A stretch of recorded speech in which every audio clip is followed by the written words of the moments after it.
C'est venu petit à petit. J'ai toujours été fascinée par le ciel, j'aime beaucoup regarder les étoiles, par les avions aussi. Il y a un avion qui passe, il faut que je regarde. Et après plusieurs visites d'observatoires, des nuits des étoiles par exemple, et une visite aussi de la Cité de l'Espace à Toulouse et d'Airbus, ça m'a vraiment décidée à me diriger vers le domaine aéronautique et spatial. Je sais que j'ai beaucoup embêté ma mère pour pouvoir aller à la Cité de l'Espace. Plusieurs fois, je lui ai demandé est-ce qu'on peut y aller, est-ce qu'on peut y aller. Et au final, on a fini par organiser des vacances à Toulouse où on a fait la Cité de l'Espace, on a fait Airbus, on a fait l'Observatoire. Et c'est vrai que j'étais dans mon milieu. Moi, j'étais en grand sourire toute la journée quand on était à Toulouse. J'ai adoré ça. Et je me souviens aussi d'une fois ailleurs, à l'Observatoire des MAC à l'île de la Réunion, où on a fait une nuit là-bas à observer. On nous a appris à se servir un petit peu des télescopes, à observer, se repérer dans le ciel. Et j'étais bien ce jour-là, je me suis dit c'est ça que je veux faire.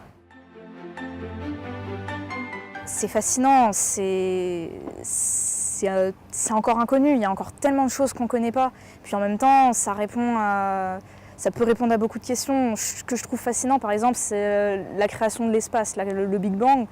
On est de la poussière d'étoiles au final, parce que ce qui a été créé comme matière à ce moment-là, c'est toujours ce qu'on est nous plus ou moins, et ça fait partie des concepts que je trouve absolument fascinants. Et puis l'espace, c'est l'avenir. Pour moi, je suis convaincue que l'espace, c'est l'avenir.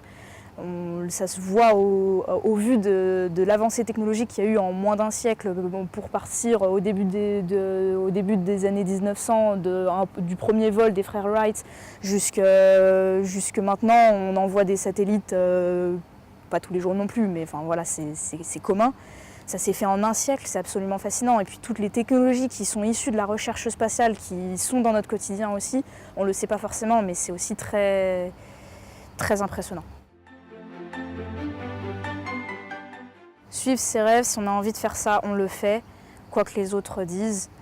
Et de toute manière, c'est pas fermé aux femmes. C'est juste que pour l'instant, il y a une majorité d'hommes, certes, mais c'est pas du tout fermé aux femmes. Moi, ça se passe très très bien. Il doit y avoir plein d'autres exemples où ça se passe extrêmement bien et il n'y a pas de raison pour que ça se passe pas bien. Et il n'y a pas... Si c'est ce qu'on a envie de faire, autant le faire. Je vois pas pourquoi on suivrait pas ce qu'on a envie de faire, quoi. Si j'ai la possibilité, oui. J'ai pas axé ma carrière là-dessus, mais si je peux avoir la possibilité d'aller dans l'espace, j'irai.